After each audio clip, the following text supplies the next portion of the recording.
Bueno, ya estamos aquí en el living de Ciudad U para compartir algo que pasó hace un tiempo, 2015. Vamos a plenas vacaciones, podemos decir, en febrero, el 15 de febrero puntualmente, y a Sierras Chicas, no a Córdoba Capital, sino a Sierras Chicas. Una inundación que todos y todas podemos recordar o tener algo de lo que sucedió en mente, porque realmente afectó a muchísimos vecinos. A partir de eso, Lourdes Luna Rodríguez empezó a hacer una tesis, a investigar, a trabajar con los vecinos para ver qué es lo que dejó, cómo fue todo ese proceso y recordar un poco. Lourdes, bienvenida. Gracias por la invitación. Bienvenida y gracias por el trabajo también, ¿no? Porque allí a empezar a pensar qué fue lo que sucedió ese 15 de febrero. ¿Cuánto llovió? Creo que fueron unos 300 milímetros. ¿O? Sí, aproximadamente fue ese el caudal de lluvias que se contabilizó, pero bueno, fue tanta la magnitud que todas las mediciones pueden ser inexactas. ¿Cuál es por ahí tu recuerdo de ese momento? Sabemos que vivís en Sierras Chicas, que vivís en Unquillo, el recuerdo preciso de ese día y de los días subsiguientes, ¿no? Y es como habitual que en Sierras Chicas haya inundaciones durante los veranos, pero bueno, esa noche todo empezó como muy intempestivamente y ya cuando empezó a amanecer vimos que el panorama iba a ser diferente y que bueno, que nos avecinaba una situación muy inusual y bueno, y después del mediodía todo adquirió un rumbo que nadie podía ver venir, ¿no?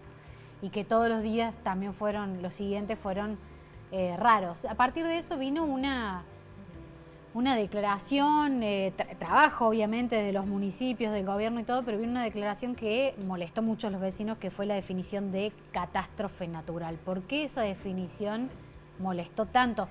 Visto desde el lugar tuyo de vecino y desde el lugar de antropóloga con el que decidiste trabajar también esta inundación. ¿Por qué molestó a eso tanto a los vecinos? Bueno, un poco el puntapié inicial para este trabajo antropológico fue esta incomodidad que generó en los vecinos, en lo local, estas declaraciones públicas y políticas, ¿no?, sobre lo que este evento había sido. Una frase que todo el mundo recuerda y que es muy usada, ¿no?, para dar cuenta de esto es el dicho de el gobernador de la Sota, que por ese momento dijo que esto había sido un tsunami que cayó del cielo, que era algo totalmente inesperado, cuando en verdad, digamos, desde las lecturas locales y desde la gente que habita el territorio hace mucho tiempo, había otros conocimientos que daban cuenta de que no era tan imposible que un evento de este tipo sucediera, ¿no? Pensando, por ejemplo, en el crecimiento inmobiliario de Sierras Chicas de los últimos 20 años, en la falta de planificación territorial, en cómo están siendo construidas las ciudades, ¿no?, sobre los márgenes de los ríos, corriendo lechos de ríos. Entonces, esas declaraciones de la inundación como una catástrofe natural se quedaba corta.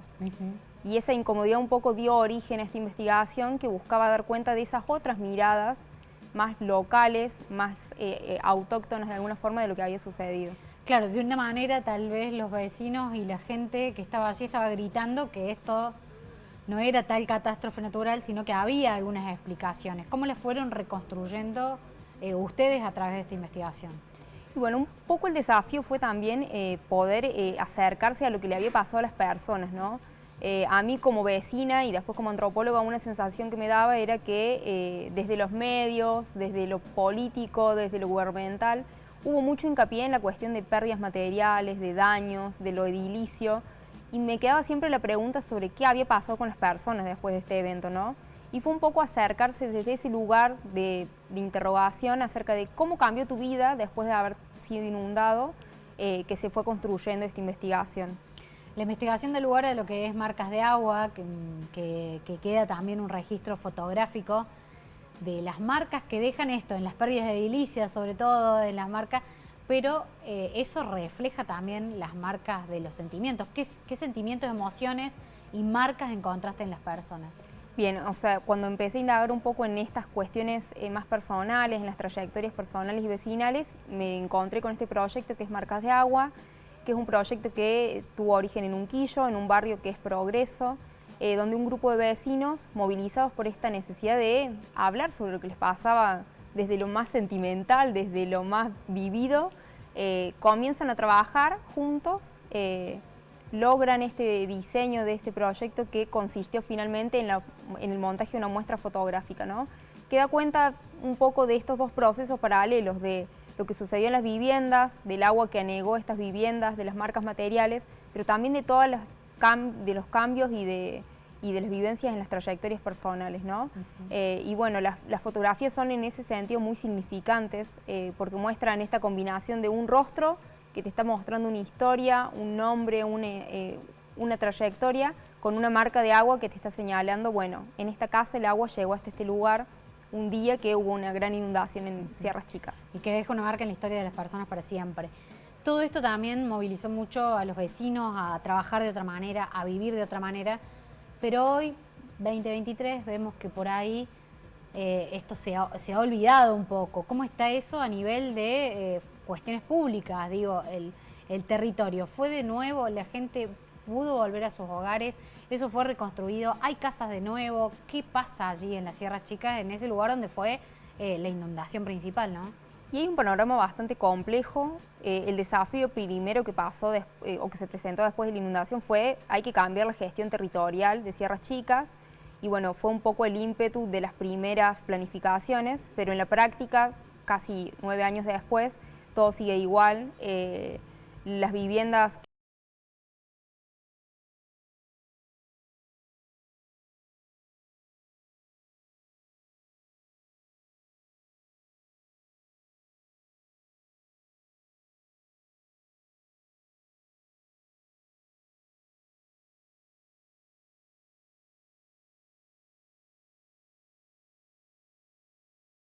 tenga la magnitud que tuvo. O sea, la crecida del río, podemos decir, porque en ese lugar no pasaba más agua y por eso se construyó y de pronto empezó toda la circulación de agua.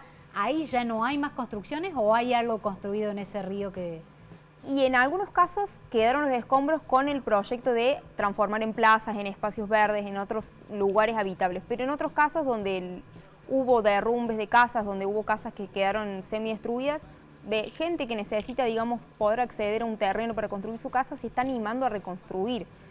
Y esto no está siendo regulado de ningún modo y no está siendo controlado, digamos, por los espacios gubernamentales. Entonces, se suscitan como varias situaciones.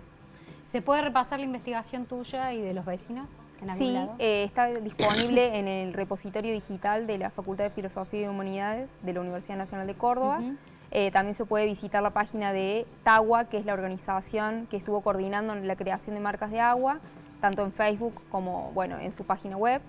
Y bueno, son producciones que están disponibles y a las cuales se puede acceder como parte del compromiso antropológico. Y que se pueda hacer algún cambio después de tantos años que pasaron que no nos vuelva a suceder lo mismo. Gracias, Lourdes, por estar aquí. Bueno, Random TV y seguimos con más Ciudad U.